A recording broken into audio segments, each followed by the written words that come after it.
फसलों में सरसों की खली का प्रयोग करके रिजल्ट दोगुने कैसे ले जाएं, आज इसी के बारे में जानेंगे। और दोस्तों, हमारे जो किसान भाई हैं, जो सरसों की खली का प्रयोग अब बड़े पैमाने पर करने लगे हैं और उससे लाभ भी ले रहे हैं, क्योंकि दोस्तों इससे कई प्रकार के पोषक तत्व मिल जाते हैं, जैसे नाइट्रोजन, फास्फोरस, पोटास और इसके साथ साथ अमीनो एसिड, कार्बोहाइड्रेट्स। जब इनकी पूर्ति हमारी फसल को होती है तो हमारी फसल देखने लायक होती है, जिससे हमारी जो फसल की पैदावार तो बढ़ेगी बढ़ेगी, इससे हमारी जो फसल की जो क्वालिटी होगी वो भी शानदार होगी। चाहे वो आपकी ग्रेन की फसलें हों, अनाज की फसलें जैसे फल वाली फसलें हों, या सब्जियों वाली फसलें हों, या गन्ने की फसल हो, या धान की फसल हो, किसी भी फसल में आप इसका प्रयोग कर सकते हो। केवल आपको मात्रा का ध्यान रखना है, वो मात्रा हम वीडियो में आगे चलकर बताएंगे।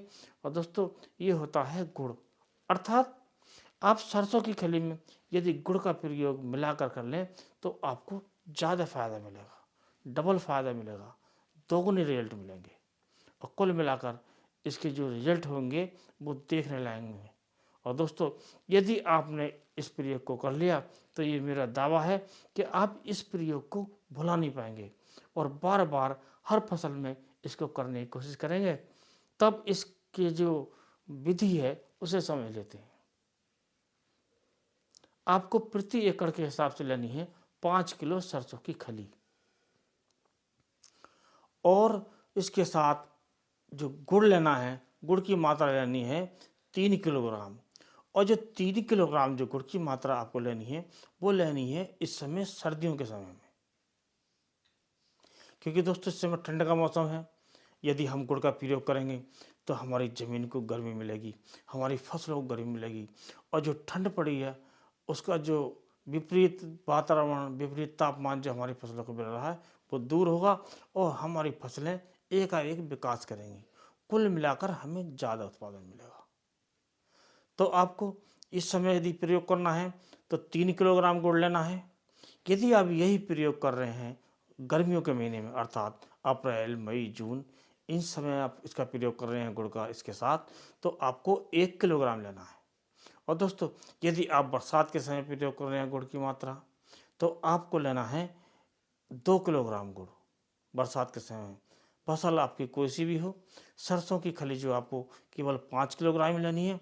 और गुड़ का जो आपको ध्यान रखना है कि ये जो इस समय सर्दी के समय में गुड़ की मात्रा आपको 3 किलोग्राम लेनी है, और गर्मियों के समय में आपको 1 किलोग्राम प्रति एकड़ के हिसाब से लेनी है।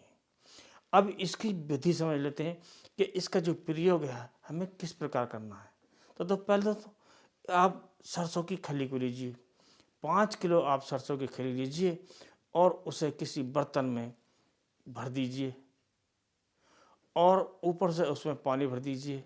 बर्तन इतना बड़ा हो कि आधा बर्तन खली से भर जाए, उसके बाद पानी इसमें छोड़ने लायक जगह रह जाए। यदि मिट्टी का बर्तन हो तो बहुत अच्छा, यदि नहीं मिले तो आप प्लास्टिक का बर्तन भी यूज कर सकते हो। तो आप सरसों की खली को पानी में भिगो कर रख दीजिए। और ये जो सरसों की खली है, यदि आपकी जो साबुत खली है वो भी हो सकती है, या पाउडर वाली खली हो वो भी हो सकती है। आपको केवल तय ये करना है कि जो खली हो वो शुद्ध होनी चाहिए, और जब हमारे घर की खली होती है वो शुद्ध ही होती है। यदि आप बाज़ार से ख़रीदते हैं तब भी आप उससे शुद्धता की जांच कर लें कि वो सरसों की खली शुद्ध हो। और दोस्तों, उसके बाद इसे आप रखिए 3 दिन के लिए, अर्थात 72 घंटे आपको ये रखनी है पानी में भिगोकर। इसे हल्का ढक देना है कपड़े की सहायता से। उसके बाद जब 3 दिन हो जाएं, करीब 72 घंटे हो जाएं, तो आप 1 किलो गुड़ लीजिए गर्मी के समय में। यदि आप इस समय जाड़े के समय में, सर्दी के समय में प्रयोग कर रहे हैं तो 3 किलोग्राम गुड़ लीजिए, और उसे फोड़कर गुड़ को एक बर्तन में अच्छी प्रकार घोलिए, और उसे इस प्रकार हिलाइए लकड़ी की सहायता से कि पूरा गुड़ हमारा घुल जाए। और जो हमारा मिट्टी का जो बर्तन है या प्लास्टिक के बर्तन में जो हमारी सरसों की खली है, उसे डंडे की सहायता चलाकर इस गुड़ को ये गुड़ के पानी को, गुड़ के घोल को उसमें मिला दें, इसे एक जगह मिला दें। उसके पश्चात जब आप अपने खेत की सिंचाई करते हैं तो सिंचाई करते समय जहाँ पर पानी स्टार्ट होता है खेत में जाना, वहाँ पर आप किसी टंकी की सहायता से या बाल्टी में किसी जो मग होता है, जग की सहायता से, मग की सहायता से, गिलास की सहायता से आप धीरे धीरे इस प्रकार छोड़िए कि इसका जो एक समान घोल है पूरे क्षेत्र में, पूरे खेत में फैल जाए। यदि आपने ऐसा कर लिया तो आपको जो सरसों की खली के रिजल्ट मिलेंगे वो दुगने मिलेंगे। एक प्रकार से जो पोषक तत्व होते हैं तो उनका तो फ़ायदा मिलेगा ही मिलेगा, और गुड़ को लगाने से हमें और भी ज़्यादा पोषक तत्व मिलेंगे।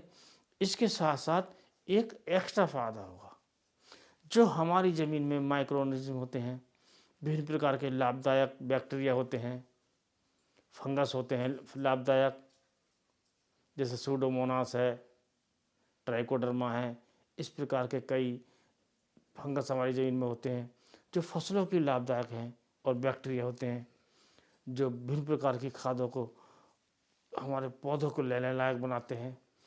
तो उन बैक्टीरियाओं की, उन फंगस की मात्रा बढ़ेगी, जिसका जो फ़ायदा है हमारी फसल को मिलेगा, क्योंकि ये जो गुड़ है उनका भोजन है।